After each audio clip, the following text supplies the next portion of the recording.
I got high and watched The Raids, and to this day is the last time I intentionally got high.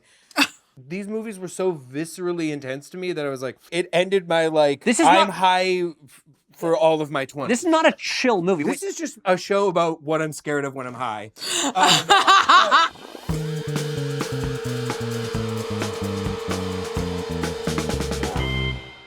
Welcome back to Staff Picks, the show where we are curating the best possible video store to be. I am once again joined by people who are technically not guests anymore, Jordan Searles and Jordan Olds, and then as always, my permanent co-host, Patrick Willems. We are once again filming inside film noir cinema, which is a combination of video rental store and a theater. This week, I am excited because we are talking about films that celebrate the art of kicking ass. Punch, punch, I am bad at punching. Punch, punch, kick. Punch, punch, kick. That's right, we are talking about our favorite martial arts films. Now, we covered Jackie Chan, so this one is going to focus on martial arts films that do not have the GOAT.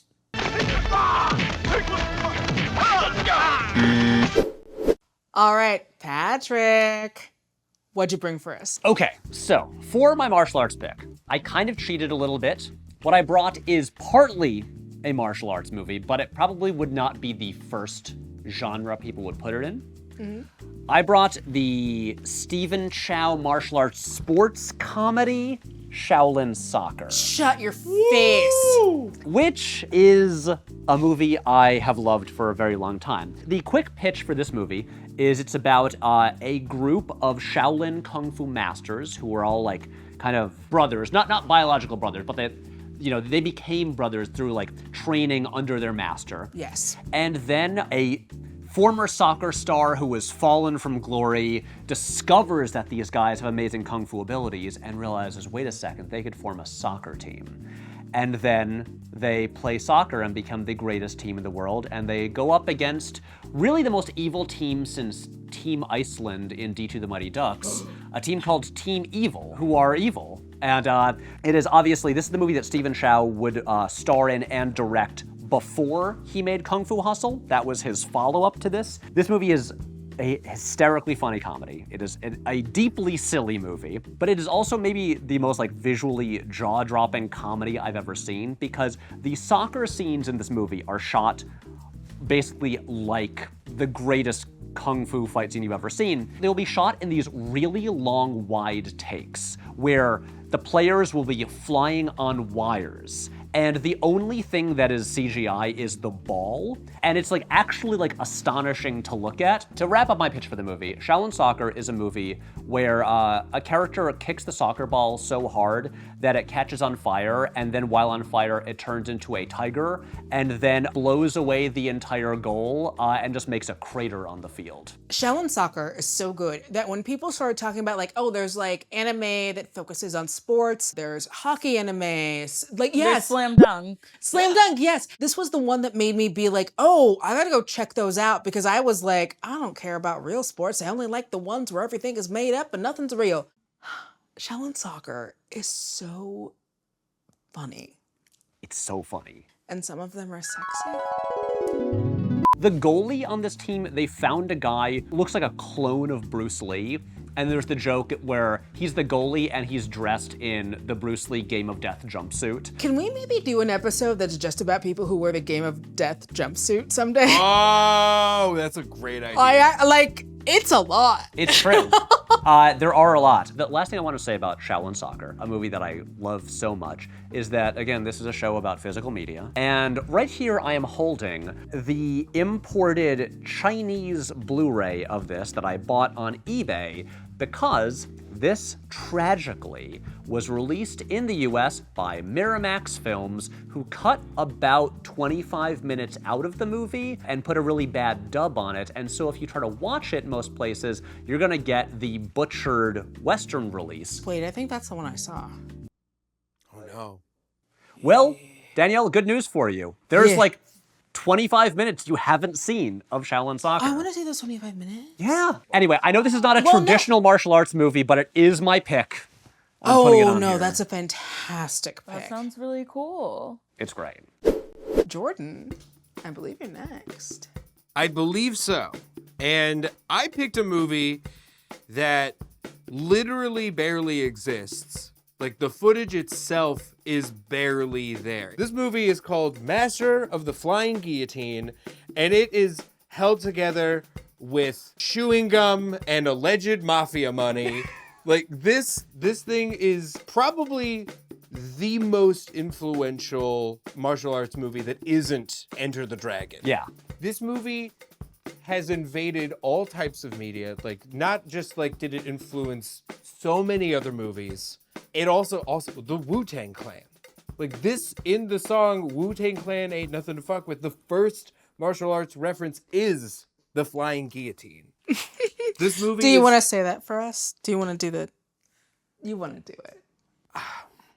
The fatal flying guillotine chops off your fucking head. The RZA. And the survey said you're dead. Baby flying guillotine chops off your fucking head. I think that this is the best example of what the genre has to offer. Like, it's got a tournament which inspired Street Fighter, Mortal Kombat, Shaolin Soccer. Shaolin Soccer, probably also. You can see pieces of this, like, obviously Kill Bill, like the villain is Pai Mei from Kill Bill also. This is technically a sequel to The One-Armed Boxer and also a movie by the Shaw Brothers called The Flying Guillotine. And it was originally called The One-Armed Boxer versus The Flying Guillotine. But you don't need any of that because this movie can just exist on its own. This is a movie that I'm embarrassed to admit I haven't seen, just because when I started like first getting into like martial arts movies in middle school or whatever, whenever I'd like read anything about them, this is always just cited as like wuxia. That's kind of like the one that looms over all the others, is like the one that kind of like just defined what that was. When you say wuxia, what does that mean? That is the kind of the type of martial arts movie that's best known for like when people are flying around, like a Crouching Tiger, Hidden Dragon or something There like we go. that. This created like this new type of movie. They even talk about it in the, like, they said it. This is the only martial arts movie where it's like you can fly because of a breathing technique. Another key piece of this is the flying guillotine itself is such an iconic martial arts weapon. They like made it up. It makes no sense, but in the context of this movie, it is a hat that is attached to a chain that has a little buzzsaw that cuts your head off and he yanks. Like, it's essentially like a fishing line. That's so cool. But they make it look like it is the fastest, like most devastating thing, even though it's really just a guy throwing like a yarmulke. Danielle, It's so don't crazy. mention Mortal Kombat. Challenge. Keep going. No, my biggest selling point for this is they've tried so hard to create like a Blu-ray of this. They can't do it because the original like film is so fucked. They tried to restore it as film at Alamo Drafthouse. They have the Staten Island one is apparently like dedicated to Master of the Flying Guillotine, and it kind of didn't work. This movie exists half dubs and subs because they're just stitching whatever kind of exists together. You will see film so deteriorated in some shots of this movie that it straight up looks like you're wearing sunglasses inside. It's crazy. Another reason why this movie is hard to repress or restore is because the soundtrack is super illegal.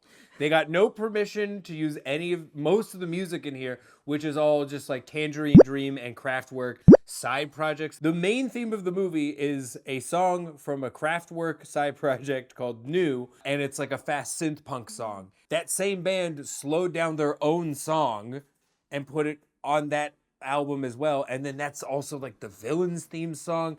It's bananas. This movie was built by alleged crime and is full of alleged crime. Jordan, what you got for us? Give me that hot pick. Okay, so my pick is the Heroic Trio. Oh my god! This movie rules! All right, well, you just popped everyone. I've been trying to figure out a way to describe this movie, and just 3 hot women fighting each other One of them is stealing babies. Why are they stealing babies? I don't know. But it's shot in a way where it kind of looks like, it kind of reminds me of like a Batman Forever. Yeah. It looks like Joel Schumacher Batman. Oh my gosh. It looks like Batman Forever. This is early 90s, right? And it's Like just 93. like this Michelle Yeoh, My like wife. Maggie Chung, My wife. and Anita Mui! and Anita. Yes, she's come up so much already, and I mean, I love beautiful women, so that's part of why I picked this. The scene at the beginning when is it Maggie Chung who rolls up to like a crime scene, like sits on a barrel and like lights the barrel and it just rockets her into the air through a way, and she's like smoking a cigar. She's like the Punisher in this movie, and it rocks. Yeah. It's so cool. And also like Johnny To made this like really early in his career before he was doing like hard-boiled crime movies. Yep. Well, this is kind of a hard, I mean, baby stealing is arguably the hardest boiled. Yeah. Just all the babies when they're throwing the things to like. There's like a scene where early on where the babies, you need to save the babies are falling, and they're just like throwing these like spikes to like hold the babies on the side of buildings. Dude, This is also one of those ones where you see like the ripples of this through a lot of movies. Joel Schumacher ripped off everything for his Batman movies from this. Thank God, because I love those movies. Have you never seen this? No. Oh my God. You will love this. This is your really new favorite good. movie. This is one of the most demented fucking movies I've ever seen in my life. It sounds like Maggie it. I Chung want is it. so incredible in this She's movie. so good. This is an incredible movie. It's so funny that to me that this is picked for a martial arts movie is so funny. Oh, it's a great martial arts It movie. It's to me it's saying like The Dark Knight is a foodie movie because you can see it Portillo's in one of the IMAX shots. Okay, but beef sandwich. Listen, I love it. I do. I'd be getting hungry. In case really anyone was great. wondering, the Austin Chronicle does say high kicking martial arts. So I think that earns They a got my place ass, here. I guess. Yeah. I love this movie. Incredible pick. It's time for Danielle Radford to once again be the most basic of bitches. The Raid. I mean, that's not a basic choice. It's so good. Look, this is essentially. I've actually seen that one. Yeah. Hey!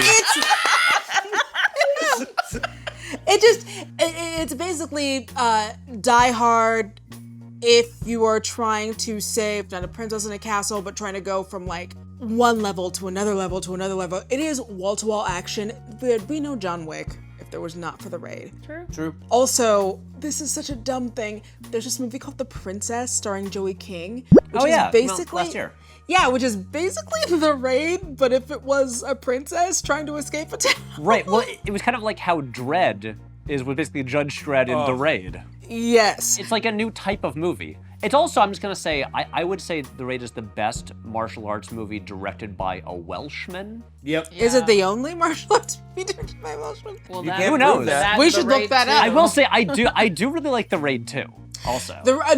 This was a real struggle because both of those are like really good. But I figured someone else would pick The Raid 2 because most people pick The Raid 2 over Raid. I mean, so- it does have Baseball Batman and Hammer Girl. The thing is, The Raid 2 is also like kind of a crime saga as well. It's like very long, and The Raid is so pure and simple. It is really just like you're gonna watch a bunch of people kick a lot of ass. They have for to a fight their way up bunch of minutes. to Fight get up to the top. Jordan, how did you find this movie? Oh, an ex-boyfriend. This is ex-boyfriend energy for He sure. was just like, we gotta see The Raid and we gotta see The Raid too. So we just like got really high and we watched them. Yeah. Dude, I got high and watched the Raids, and that to this day is the last time I intentionally got high. This movie was these movies were so viscerally intense to me that I was like, it ended my like, I'm high for all of my 20s. This is not a chill movie. Wait, did anyone else see this like in theaters when it came out? No, I saw this later on. Okay, because this I remember vividly, like AMC Lincoln Square, like opening weekend. It felt like one of those moments where the whole audience is just like, oh, we've never seen anything like this before. Like it was like people are basically screaming by the end of the movie because it is so intense. Yeah, there's not a moment to breathe. Growing up, I used to watch a bunch of like, the Buffys, the Xenas, the stuff, and I would be like, I just want the parts where they're talking. I don't like the action stuff. And this is one of those ones where I'm like, oh, it turns out if you have really awesome fight choreography and a lot of just bonkers shit hitting you in the face, you can watch this. Yeah, to be clear, I stopped smoking weed. I didn't stop watching the movie, though. Right. The scene in The Raid 2 where he's in jail in the bathroom. This is just a show about what I'm scared of when I'm high. Okay, we got the 70s, we got the 90s, we got the 2000s or the aughts, and then the 2010s.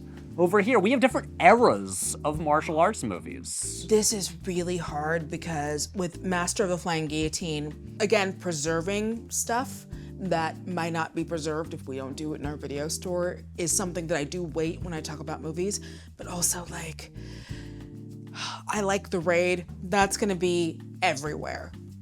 Shaolin Soccer is gonna be everywhere. Heroic Trio. Heroic Trio is on Criterion, which is how I have seen it. Yeah. It is also the one that I would say the least amount of people have actually heard of. Right. And how did you find the Heroic Trio? Oh, well, I got really into Michelle Yeoh, and I wanted to see some films when she was younger. So Yeah. I was an extremely bisexual quest. This is one of the most bisexual ass movies I've ever seen. I want to write that video game now, Bisexual Quest. And I wanted to star Michelle Yeoh because also... I remember finding this movie and going like, that makes so much sense that they made like a cool martial arts movie with all three of these ladies who are separately iconic for being in the genre. And then this is what the movie is? It's so good. No, Well- this is this is less of a martial arts movie than this is. To be very clear. It is martial arts. This does not actually have a straight up fight scene in it. That's fair. Get that It shit does out have of here. scenes where people use Shaolin Kung Fu to park cars. I want to watch this movie, but you have definitely argued yourself into the dirt. I'm not arguing for the movie. I'm really torn between these two. Between Flying Guillotine and Heroic Trio. Because with the Criterion, that means that is preserved somewhere. I think I'm gonna go with Master of the Flying Guillotine. Here's the question. Are you now going to argue against your movie? Well, Yes. this is more of a hypothetical. Like, since we've all seen it, if someone recommended the Heroic Trio to you and it's like a setup of, like, you should watch this martial arts movie and then you saw that, like, how would you... Well, I mean, that's kind of how I saw it. I went to see it a Okay. year ago. I was aware of it, but all I really knew was martial arts movie, these three actresses. Went to see it, came out being like, what a great time, that ruled. I was not like, there weren't as many punches in that as I expected. Knowing it was a martial arts movie, I got that. Right. There were fight scenes. Then I think maybe, because we already have Drunken Master, which is a movie that it has a lot of martial arts that is from a time period that this movie also takes place. Like, the Heroic Trio has a fucking flying guillotine in it. And the heads are pulled up. They use it a lot. I mean, I will say I have no qualms about putting Heroic Trio on the staff pick absolutely not. shelf. This is a hell of a movie. 100%. I say go with Heroic Trio. Let's do it. That's what we're Yeah. doing. We decided. And Media Circus says it has exciting action sequences. Okay, we have reached a consensus. Jourdain's pick, the Heroic Trio, is our martial arts selection. I'm so glad. I've seen like 5 martial arts movies. You picked a good one. And so that does it for this episode. This is going on the staff picks wall. Thank you so much for watching, and we'll see you next time. I will say, to the Heroic Trio's credit, there is a flying guillotine in it. That's true. what's that guy's name? The little man that eats his own fingers or whatever. Oh my god, I don't remember. Right, that guy. So there's like a What a Rita movie. There's like a Rita Movies Repulsa are Power Ranger bad guy. Yeah, there is. Who turns into a goop skeleton and attaches to Michelle Yeoh for the end of the movie. This movie is, to be honest, I want to pick the hero trio, but I feel the only knock I would have against it is that if someone goes into it going like, oh, it's a martial arts movie, and then they watch Dead Alive with kicking, is if it was just the karate. I mean, Priest the whole basically, that's a good analogy. Yeah. This is to martial arts movies what Dead Alive is to horror movies.